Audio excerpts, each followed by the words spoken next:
ការពីវីដេអូមុនខ្ញុំបង្ហាញអំពីសកម្មភាពដង្ហែទៀនវស្សាវត្តបង្គោលវ័នហើយវត្តកណ្ដាលនៅលើកោះខ្សាច់ទន្លានៅក្នុងវីដេអូនេះគឺជាការដង្ហែចេញពីខាងស្អាងស្រែតាមផ្លូវព្រែករុនកាត់តាមព្រែកខ្មែរកាត់តាមស្អាងភ្នំមកដល់ផ្លូវជាតិឆ្ពោះមកកាន់វត្តវិញនេះគឺជាថ្ងៃតែមួយជាមួយនឹងការដង្ហែនៅលើកោះខ្សាច់ទន្លាដែលជាថ្ងៃដំបូងនៃការចេញដង្ហែទៀនវស្សាវត្តបង្គោលវ័នហើយវត្តកណ្ដាលក្បួនដង្ហែពោពេញទៅដោយភាពសប្បាយរីករាយអ៊ូអរផ្អើលអស់អ្នកភូមិអ្នកស្រុកចេញមកមើលទាំងក្មេងទាំងចាស់តែម្ដងយ៉ាងណាមិញក្រុមការងារខាងសម្ដាប់ធ្នាប់ទាំងសមត្ថកិច្ចក៏បានខ្នះខ្នែងក្នុងការរៀបចំរបៀបរៀបរយតាមដងផ្លូវផងដែរក៏ប៉ុន្តែខ្ញុំជឿជាក់ថាកង្វះខាតភាពខុសឆ្គំឆ្គងគឺតែងតែកើតមានជៀសមិនផុតនោះទេចឹងហើយខ្ញុំបាទតំណាងឲ្យក្រុមយុវជនទីមោវត្តមង្គលវ័នហើយវត្តកណ្ដាលសូមការអធិស្ឋានអំពីសំណាក់ពុកម៉ែបងប្អូននៅតំបន់ដែលទៀនវស្សាវត្តមង្គលវ័នដង្ហែឆ្លងកាត់និងបងប្អូនដែលគាត់ធ្វើដំណើរតាមដងផ្លូវផង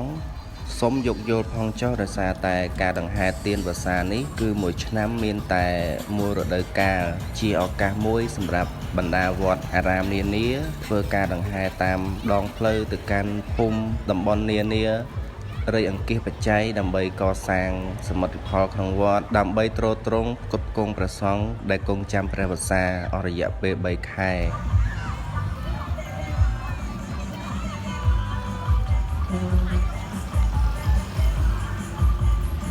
នៅស្អាងខ្សែបងឥឡូវនៅភៅនៅព្រែកខ្មែរមកដល់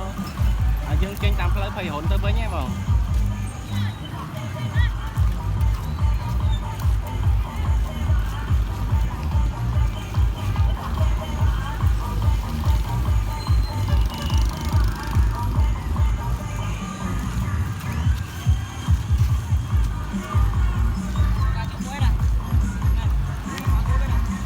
បាទសង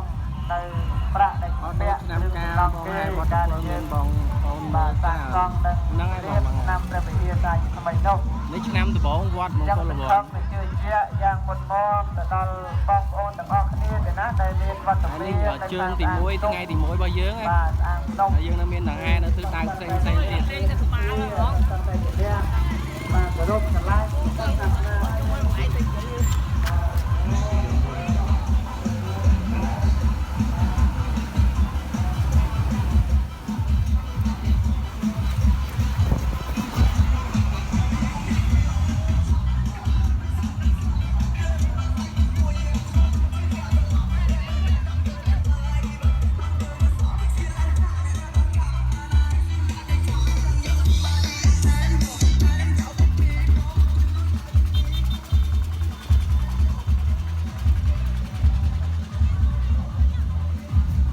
ដល់ស្អាងភ្នំដល់ឃុំស្អាងភ្នំហើយ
ตัวไปสิไกลไกลไกลเช่นหนุ่มเมืองจะเนื้อเชื่อเจ้าพาอโลกปัจจุบันรุ่นบ้านไปตัวขาดกันตามรองแต่การมันเป็นสัปดาห์ทำไมนะมาส่งบองโอนสำหรับเด็กนักมาส่งสำรวจปัญจราชอยบ้านรู้มาโปรยเยอะดังเราเก็บเงินประตูเงินว่าจะเรานะvà chúng tôi tự giác của dây cho bạn kia vào vợ làm ăn dây cho bạn kia